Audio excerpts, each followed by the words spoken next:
chicken sandwich wars are about to heat up in 2022. So far, we've knocked out about 3 reviews of the local places. And up next, I decided to check out Hattie's Chicken Shack in Wilton, New York. And that's because people have been hitting me up on social media telling me I gotta check this place out. So I just had to try it. And actually, this was one of the first places I was gonna try, but due to the current health situation, they were actually closed the day I went down there. And that's the day we filmed the West Avenue chicken sandwich up in Saratoga. So we made it work. But one night, me and Cassie made the trip up to Hattie's Chicken Shack up in Wilton, New York, and I got to try both varieties of their chicken sandwich. And we're gonna talk about those chicken sandwiches before we get into a little bit of the history and a little bit of the cultural significance locally of Hattie's.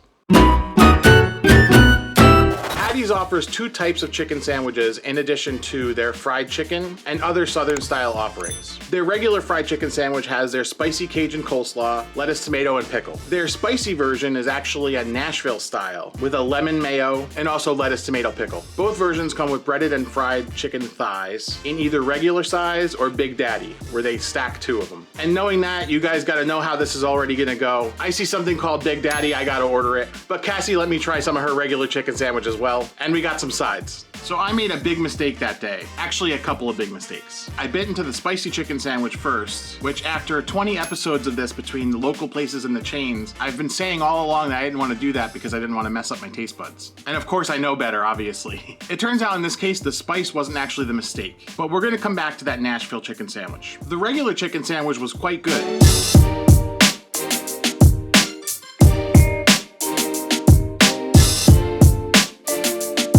The chicken was nice and crusty.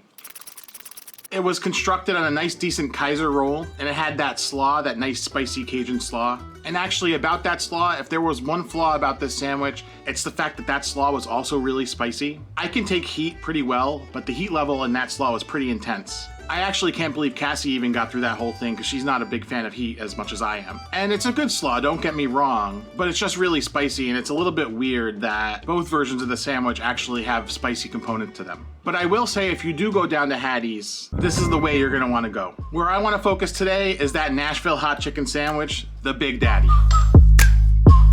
Visually, this was epic. It's a sandwich so ridiculous that you can't eat through it in one bite. But that doesn't mean we didn't try.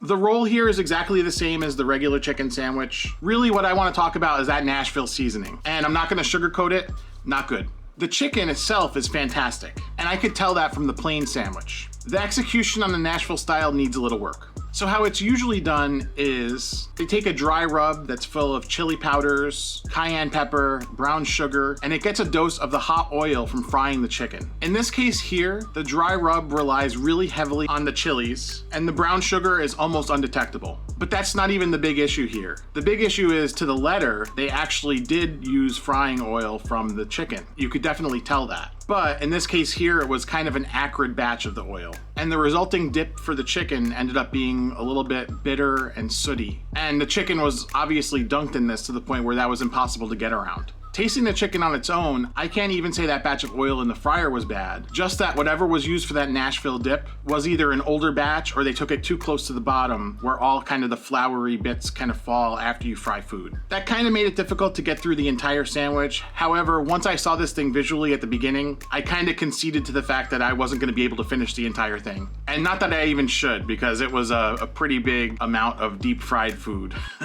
Because we also got some sides there. If you're enjoying this video, be sure to hit it with a like and subscribe if you like food. Their dishes don't actually default with sides, at least the sandwiches don't, so you have to order them separately. We opted to share some natural cut fries and hush puppies. The fries are very standard, kind of your hand cut fries, but executed really well. For the hush puppies, we'll never turn down a good hush puppy, but on the ride down, we were actually thinking about all these times we've actually been to Hattie's, we can't remember if we've liked or not liked the hush puppies. Ordering them on this occasion, they were pretty decent. A nice size with some good crunch around the outside, not too dry inside. These weren't particularly outstanding, but not bad at all. And that's why we probably couldn't remember if we liked these or not in the past. The restaurant proper, Hatties, has actually been a mainstay in Saratoga for a very long time, technically since 1938. The current chef chef owner, Jasper Alexander, was actually featured as a competitor on Showdown with Bobby Flay and actually beat Bobby Flay with his own fried chicken. And we're talking almost 20 years ago now. This particular chicken shack in Wilton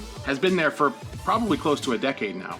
Hattie's fried chicken is unbeatable, but as far as the chicken sandwich, I would say these guys at Elusive and Rensselaer have something a little better going on. Click into this video right here to check that out.